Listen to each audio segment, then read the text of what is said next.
C'est presque du direct, c'est le meilleur de la revue de presse avec Nicolas Canteloup et Julie. Georges Tron a été acquitté hier. Les juges ont reconnu la réalité des rapports et des pratiques sexuelles avec les plaignantes, mais ont jugé que tout avait été consenti. Édouard Balladur, c'est vous qui avez fait débuter Georges Tron en politique. On imagine que ce verdict, on rit déjà, on imagine que ce verdict vous fait quelque chose. Oui, tout d'abord, bonjour. Je voudrais préciser une chose, je n'ai jamais été retenu par un café par Monsieur Aliaga. Ça viendra. Jamais venu. Je me méfierai. Pour répondre à votre question, c'est un soulagement que tout s'arrête enfin. Ce procès a été terrible, il m'a miné le moral de tout le monde, moi y compris, bien entendu. Vous en tous doutez, j'ai des souvenirs pénibles. Plusieurs fois, Monsieur Tron m'avait léchouillé les orteils. Vous l'avez déjà évoqué. Oui, vous l'avez déjà dit. Vous imaginez, moi, Édouard Balladur, avoir les orteils, pardonnez-moi, bisouillés par mon directeur de cabinet. C'est insupportable. Oh là. Bon, écoutez, vous étiez consentant, vous ? Oui, écoutez, j'étais jeune et innocente. Je pensais que c'était comme ça qu'on pratiquait la réflexologie plantaire. Ah, c'est ça, ouais. Mais avec ce procès, tout a changé dans ma tête. Alors, pour sa défense, Georges Tron a déclaré « Je n'ai jamais eu dans ma vie sexuelle des scènes à 3 ou à 4 ». Il paraît qu'il a menti.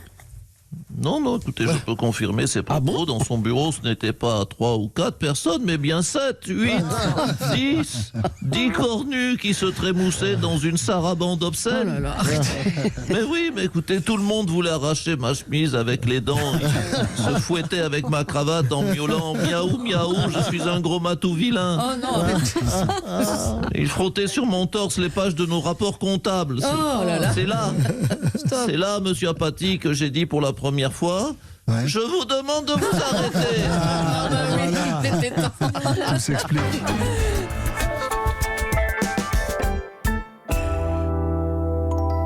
Ségolène Royal a donc répondu peut-être à une éventuelle candidature à la présidentielle. On va l'accueillir tout de suite. Bonjour Ségolène Royal. Oui. Alors candidate en 2022 ? Oui. Bonjour, c'est la Michel Obomo du Poitou. C'est fou, d'habitude j'aime répondre oui. Là, je n'avais pas mesuré le bordel qu'on peut mettre avec un simple peut-être. C'est vrai que ça en fait plaisir de revenir dans le jeu. Vous allez donc y retourner, Ségolène Royal ? Non, mais écoutez, si j'y reviens, comme vous dites trivialement, ce n'est pas pour moi, de façon égoïste, c'est pour la planète. C'est pour la planète. Oui, Madame Julie, Madame Bouchard, Madame Dacosta. Oui. Parce que je ne parle pas aux machos sexistes poilus et suffisants de ce studio. Tout sexisme, bien sûr, mis en port. Oui, bien sûr. Alors, la fronde est organisée par les Gilets jaunes cette fois-ci, mais on se souvient que le gouvernement avait reculé devant votre projet d'écotaxe à cause de la fronde des bonnets rouges. Oui. Je m'en souviens aussi, tout à fait, le gouvernement avait reculé. Oui. Je ne me rappelle plus du nom du président de l'époque. C'est un petit bonhomme avec un peu d'embonpoint, sans charisme, avec le sex appeal de Jacques Villeray. Oh, vous évoquez comme ça François Hollande ? Voilà, Francis Hollande. Non, François Hollande. Oui, enfin c'est pareil, tout le monde s'en fout. Bon, en tout cas, votre candidature, en tout cas, ce serait le retour de l'ancien monde, Ségolène Royal. Mais pourquoi l'ancien monde ? Mais pas du tout, je suis une nouveauté dans le jeu politique. Une nouveauté qu'on connaît depuis 30 ans, mais une nouveauté quand même. D'ailleurs, c'est un bon slogan, tiens, Ségolène Royal, la nouveauté en politique depuis 88. Merci Ségolène Royal. On vous laisse à vos projets.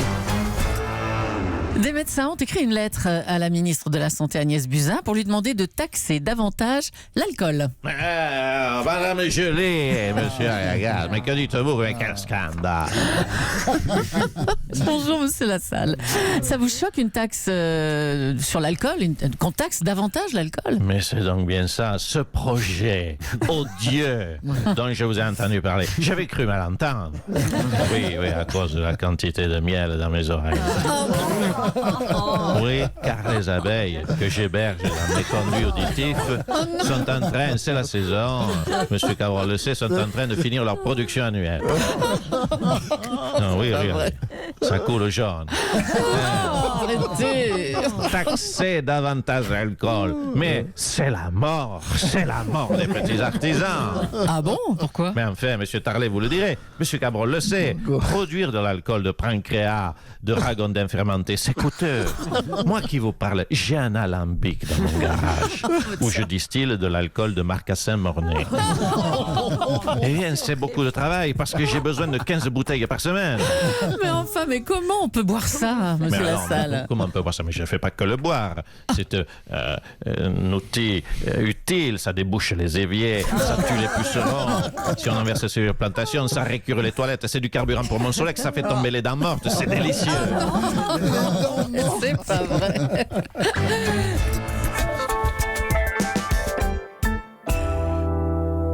Laetitia Hallyday est à Paris. Bonjour Laetitia. Oui, bonjour. J'adore.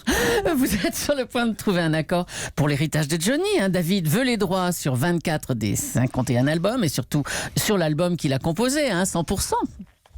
Il veut 100%. Non, non. Eh ben, tu peux aller te faire cuire le cul, David. Au mieux, tu auras 20%. 100%, non, mais il est malade. Non, mais il veut pas 100%. Il veut 100%. C'est le titre de l'album qu'il a composé pour son père. Il veut pas 100%, il veut 100%. Oui, mais enfin bon. David, il a composé un album pour son père qui s'appelle 100%. Oui, Eh ben, il veut 50% de 100%, vous comprenez? oui. C'est juste. Je peux passer un coup de fil à Mamie Rock? Les annonces du gouvernement n'ont pas satisfait les Français. On peut craindre de nouvelles manifestations et pire, de nouvelles violences contre le patrimoine, comme on a eu, comme on l'a vu à l'Arc de Triomphe la semaine dernière. Stéphane Bern, vous êtes en charge du patrimoine. Oh oui ou non? Oh oui et non, ma pauvre. Oh non, je ne sais plus. Ma pauvre Julie, ne soyons pas naïfs, ça va forcément recommencer samedi. On va encore me saloper mon patrimoine. Du coup, Emmanuel Macron m'a proposé une idée. Ah, bah dites-nous Stéphane, c'est quoi? C'est-à-dire, c'est un nouveau loto du patrimoine. Eh oui, mes chers amis. Oui, comme de toute façon, les casseurs vont revenir et qu'on n'y peut rien, nous allons tirer chaque semaine le nouveau monument qu'ils auront le droit d'incendier le samedi suivant. Alors, attention pour ce tirage. Allez, allez, allez.